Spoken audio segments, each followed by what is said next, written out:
Assalamualaikum. Selamat datang di Mahabbah Production. Saya Taufik Liwon dan di sini saya akan berbagi video mengenai kisah Rasulullah dan Waliullah. So stay tune. Jangan lupa komen, like, subscribe dan share ya. Semoga bermanfaat. Terima kasih.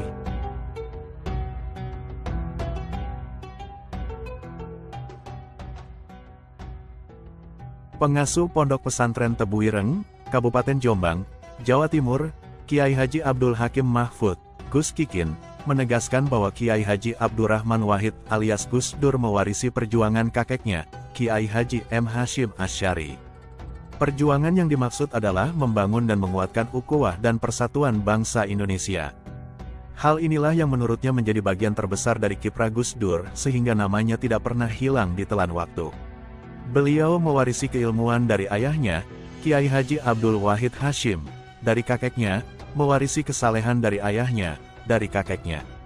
Dari situ kemudian, beliau melakukan hal-hal yang dilakukan Kiai Haji Hashim Asy'ari, membangun ukhuwah, membangun persatuan bagi bangsa Indonesia ini, katanya pada hari ke-14 Gus Dur di pesantren Tebu Ireng, Sabtu malam, tanggal 6 Januari tahun 2024. Cara Kiai Haji M. Hashim Asy'ari membangun persatuan umat Islam, khususnya dimulai dari pemenuhan terhadap hal-hal yang sangat mendasar. Gus Kikin menyebut, Kiai Haji M. Hashim Asy'ari sepulang dari Makkah pada tahun 1899 istiqamah mendampingi masyarakat dengan meningkatkan perekonomiannya dan menguatkan aspek pendidikannya terlebih dahulu. Dua hal ini yang menjadi prioritas utama pendiri Nahdlatul Ulama, NU, itu sebelum akhirnya membangun dan menguatkan persatuan atau ukhuwah. Semangat untuk menyatukan umat Islam khususnya di Indonesia ini dimulai dari hal-hal yang mendasar, dimulai dari peningkatan ekonomi masyarakat, peningkatan pendidikan masyarakat, sampai kemudian masyarakat hampir seluruh tanah Jawa itu tersentuh dengan apa yang dilakukan Hadratus Syekh. Akhirnya satu kekuatan bisa dibangun karena memang ekonominya, kemudian pendidikannya makin meningkat, urainya. Butuh perjuangan yang konsisten untuk memastikan umat Islam bisa sampai pada tahap pemahaman bahwa ukhuwah adalah hal yang sangat penting untuk dibangun. Apalagi saat itu Indonesia masih dikuasai Belanda. Gus Kikin menuturkan, tidak henti-hentinya bahwa Kiai Haji M. Hashim Asy'ari setiap hari Selasa istiqamah mendampingi masyarakat tentang upaya penguatan ekonomi dan pemahaman keagamaan, pendidikan. Beliau mendampingi masyarakat meningkatkan ekonomi, beliau mendampingi masyarakat untuk mengajarkan ilmu agama, pendidikan agama. Dan dilakukan setiap hari Selasa. Ini pendampingan dilakukan dengan tekun setiap Selasa, mulai beliau mendirikan pondok ini sampai beliau wafat, terangnya.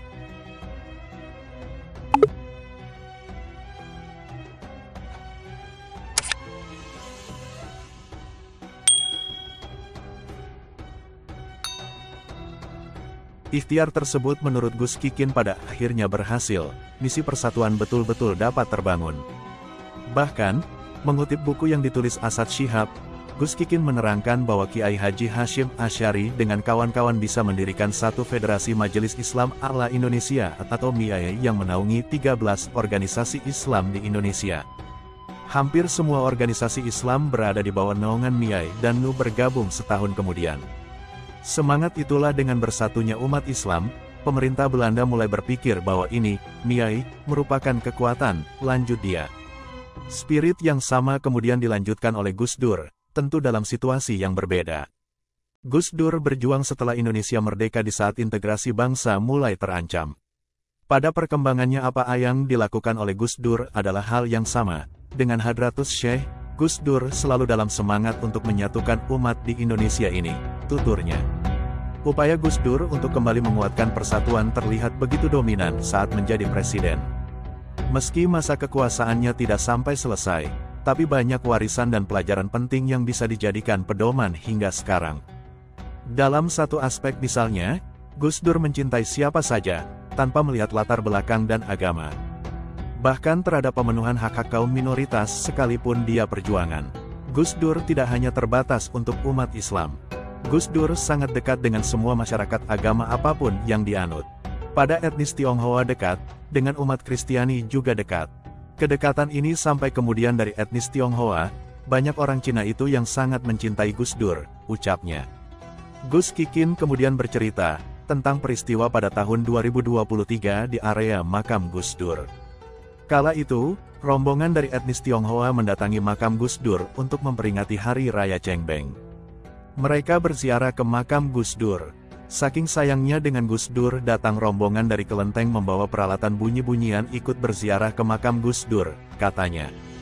Seperti biasa, makam Gus Dur selalu ramai dengan peziarah dari berbagai daerah. Mereka yang mayoritas dari kalangan Muslim membacakan tahlil dan doa. Yang menarik adalah setibanya rombongan etnis Tionghoa ke makam Gus Dur, tidak satupun peziarah yang datang sebelumnya merasa terganggu dengan tradisi yang dilakukan etnis Tionghoa. Rombongan satu sedang tahlil, yang lain sedang wiritan. Datang rombongan dari kelenteng membawa alat bunyi-bunyian. Itulah plural yang diciptakan Gus Dur. Dan itu tidak menimbulkan masalah di sini. Semuanya diterima. Yang sedang tahlilan paling ya hanya nengok saja. Yang lain juga memberi jalan. Dan itu merupakan gambaran apa yang diajarkan oleh Gus Dur kepada kita, terangnya. Gus Kikin mengajak kepada masyarakat agar legasi yang ditinggalkan oleh Gus dapat dilanjutkan. Kita jadikan ibrah, kita jadikan pelajaran untuk kita teladani, bagaimana bertoleransi kepada orang lain.